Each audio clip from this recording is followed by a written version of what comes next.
नमस्कार, भारत देख रहे हैं आप और मैं हूं आपके साथ कृतिका सूर्यवंशी। बुलेटिन की शुरुआत करते हैं सीतापुर से, जहां नामांकन शुरू हुआ। नामांकन को लेकर पूरे कलेक्ट्रेट परिसर को बैरिकेडिंग और सीसीटीवी से लैस कर दिया गया।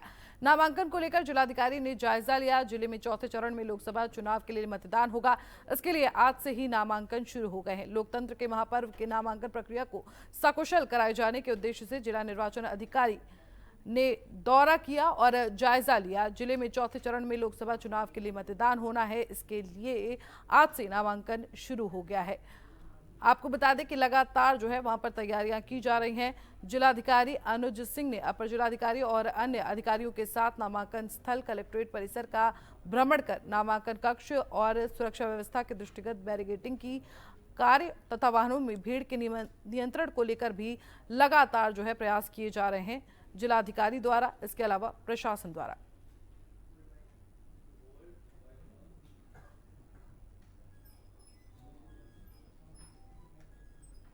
जो नामांकन करने के लिए कक्ष में एक बार में कैंडिडेट और उसके साथ 4 व्यक्ति मैक्सिमम की अनुमति है।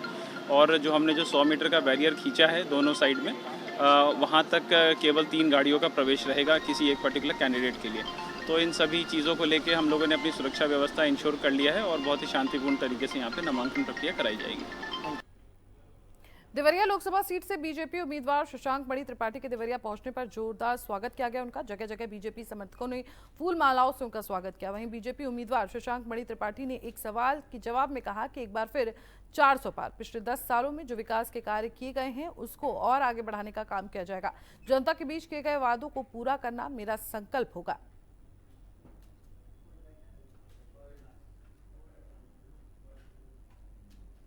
आदरणीय अमित शाह जी ने और आदरणीय राजनाथ जी ने दी है।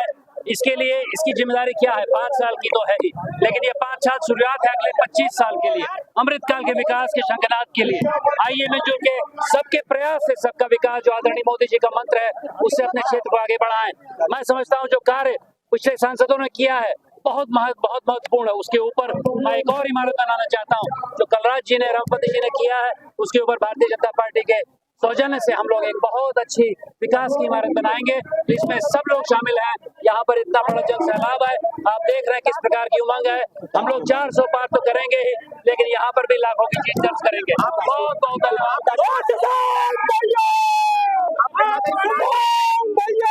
रामनवमी का दिवस है और आज रामनवमी के दिवस मैं ये घोषणा करना चाहता हूँ कि जैसे 22 जनवरी को आदरणीय प्रधानमंत्री जी ने अयोध्या में कार्यक्रम किया था, वैसे ही आज रामराज अपने क्षेत्र में आ गया है। इसी के लिए आप लोग को बहुत बहुत धन्यवाद। अच्छे कार्य को बात करेगा। वहीं मुरादाबाद में समाजवादी रुचि वीरा के समर्थन में जनसभा को संबोधित करने पहुंचे पूर्व मुख्यमंत्री अखिलेश यादव ने भारतीय जनता पार्टी पर मंच से कई प्रहार किए। उन्होंने कहा कि बीजेपी सीएए एनआरसी के मुद्दे को जानबूझकर रखना चाहती है, जिससे और मुद्दों पर बहस ना हो। पहले चरण में बीजेपी का सफाया होता हुआ दिख रहा है। हर वर्ग इस बार बदलाव चाहता है। अखिलेश यादव ने टिकट कटने से एसटी हसन पर बोलते हुए कहा कि मैं उन्हें रामपुर से टिकट दे रहा था, लेकिन उन्होंने लड़ने से मना कर दिया। जब भी हमें ताकत मिलेगी, सपा के लोग एसटी हसन का सम्मान करने का काम करेंगे।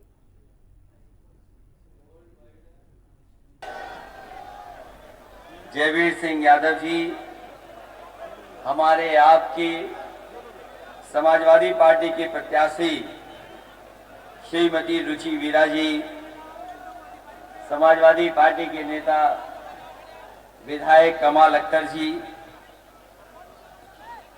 नासिर कुरैशी जी, नवाब जहां साहब, संचालन कर रहे मोहम्मद फहीम जी, संभल लोकसभा के समाजवादी पार्टी के प्रत्याशी जियाउर रहमान जी, हाजी इकराम साहब, अनीसुर रहमान जी, मोइनजीनी यूसुफ अंसारी साहब, हाजी रिजवान जी, मंच पर उपस्थित उस्मानुल हक जी, अकीरुल रहमान, इकबाल अंसारी जी, जावेद शान अली सानू जी, बब्बर खान साहब,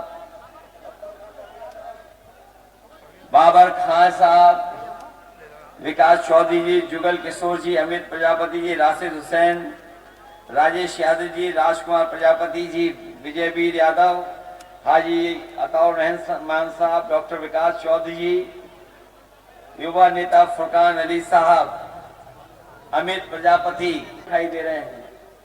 सभी समाजवादी पार्टी के साथी, इस चुनावी जनसभा में आए हुए हमारे आदरणीय बुजुर्ग, माताएं, बहनें, नौजवान साथी और पत्रकार बंधु। उत्तर प्रदेश के पूर्व मुख्यमंत्री अखिलेश यादव नगीना लोकसभा के नजीबाबाद विधानसभा के हर्षवाड़ा मैदान में एक रैली को संबोधित करने के लिए पहुंचे। अखिलेश ने जनता को संबोधित करते हुए कहा कि 19 अप्रैल को होने वाले मतदान को लेकर मैं जनता से अपील करता हूं कि अब की बार वो इंडिया गठबंधन के समाजवादी पार्टी के प्रत्याशी मनोज कुमार और बिजनौर से सपा प्रत्याशी दीपक सैनी को भारी मतों से मतदान करके विजयी बनाने का काम करें।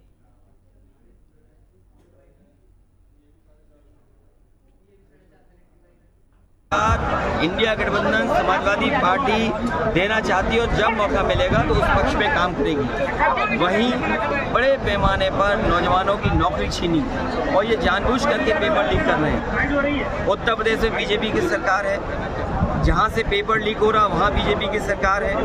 जब इतना सुरक्षा का इंतजाम किया इन्होंने, उसके बाद आखिरकार क्यों पेपर लीक हो रहे हैं? और जब पहली बार पेपर लीक हुए उसी समय सरकार क्यों सावधान नहीं हुई? सरकार जानबूझ करके पेपर लीक इसलिए करा रही है क्योंकि वो आरक्षण नहीं देना चाहती, वो सरकार नौकरी नहीं देना चाहती। और इनके पास बताने को क्या है, बड़े बड़े होर्डिंग लगाए हैं, कहने को डबल इंजन है, लेकिन दूसरा चेहरा होर्डिंग पे नहीं आ पा रहा है, दूसरा चेहरा गायब है।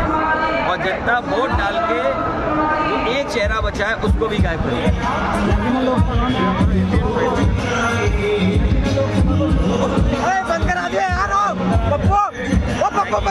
लोकसभा बिजनौर, इस लोकसभा के अंदर और जिले के विकास के लिए जो भी होगा वो समाजवादी लोग करेंगे।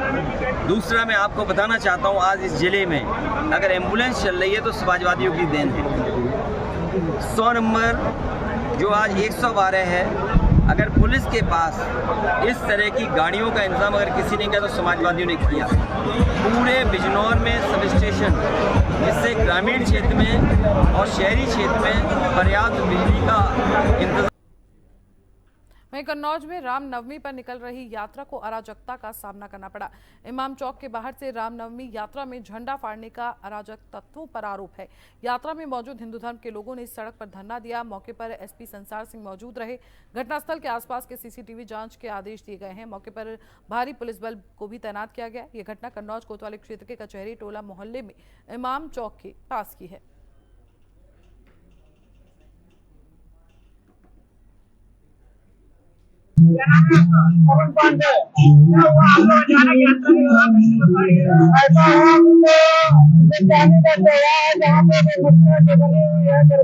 वहाँ पे मेरा श्रीराम जी का झंडा फाड़ दिया गया और उल्टा बना रही है। मुकदमा श्री राम को लड़के कोई नहीं है मेरा, मुस्लिम द्वारा झंडा फाड़ा गया है। अब तब तक गिरफ्तारी नहीं होगी तो नहीं उठेंगे, आज हम रहेंगे। वहीं सपा सुप्रीमो अखिलेश यादव कन्नौज पहुंचे। पार्टी कार्यालय में सेक्टर जोन प्रभारियों के साथ उन्होंने बैठक की। बता दें कि नौकरी न मिलने पर आत्महत्या करने वाले युवक और ठटिया के भदौसी स्थित जिला प्रवक्ता विजय द्विवेदी के घर भी वो पहुंचे। लखनऊ से सीधे पार्टी कार्यालय में अखिलेश यादव पहुंचे।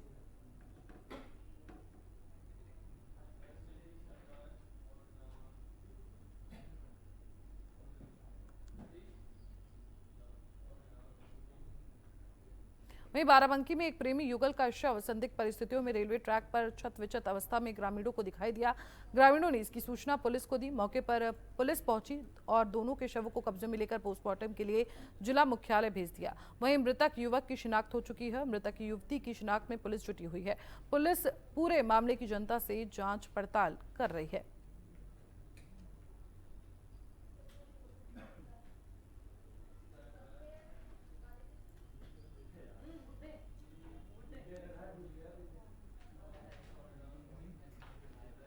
वहीं बिजनौर के थाना कोतवाली शहर के बख्शीवाला इलाके का मामला सामने आया है, जहां पटाखा फैक्ट्री में अचानक आग लग गई। पटाखा बनाने के दौरान बारूद की चिंगारी आग लगने की वजह से बनी। आग लगने से 3 कारीगर बुरी तरह से आग में झुलस गए। एक पटाखा कारीगर की हालत नाजुक है।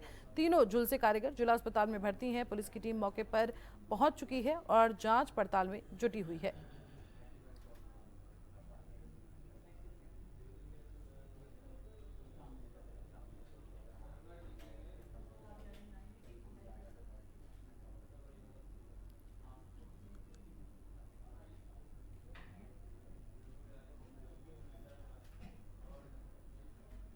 वहीं चंदौली के अलीनगर थाना क्षेत्र के अंतर्गत रेवसा गांव के समीप नेशनल हाईवे 19 पर देर रात अज्ञात वाहन की चपेट में आकर ऑटो चालक की मौत हो गई। आक्रोशित ग्रामीणों ने हाईवे पर जाम लगाकर वाहनों के आवागमन को बाधित कर दिया। सूचना मिलते ही मौके पर कई थानों की फोर्स समेत उच्चाधिकारी पहुंचे। आक्रोशित ग्रामीणों को समझा बुझाकर हाईवे पर आवागमन आरंभ कराया। हालांकि पुलिस हादसे की सूचना मिलते ही मृतक की बॉडी को कब्जे में लेकर पोस्टमार्टम के लिए भेज दिया गया है।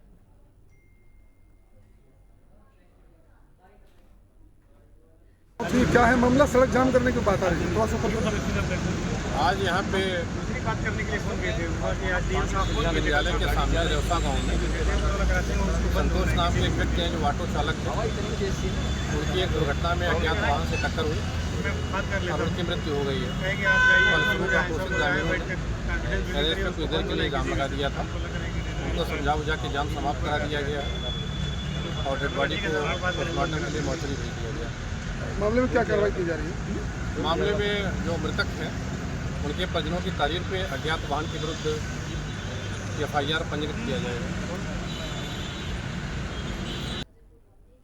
वहीं हापुड़ के सिटी कोतवाली के फ्रीगंज रोड में कमल डोसा का एक मामला सामने आया है। कमल डोसा रेस्टोरेंट में जमकर मारपीट की गई। दरअसल कुछ लोग डोसा खाने आए थे, लेकिन रेस्टोरेंट कर्मचारियों के साथ मारपीट करने लगे। बता दें कि डोसा खाने को लेकर दोनों पक्षों में विवाद हुआ था। रेस्टोरेंट में सड़क पर खाना परोसा जाता है। सड़क पर खाना परोसी जाने के कारण आए दिन रेस्टोरेंट के बाहर जाम लगा रहता है। आपको बता दें कि पुलिस ने मौके से 2 युवकों को हिरासत में ले लिया है।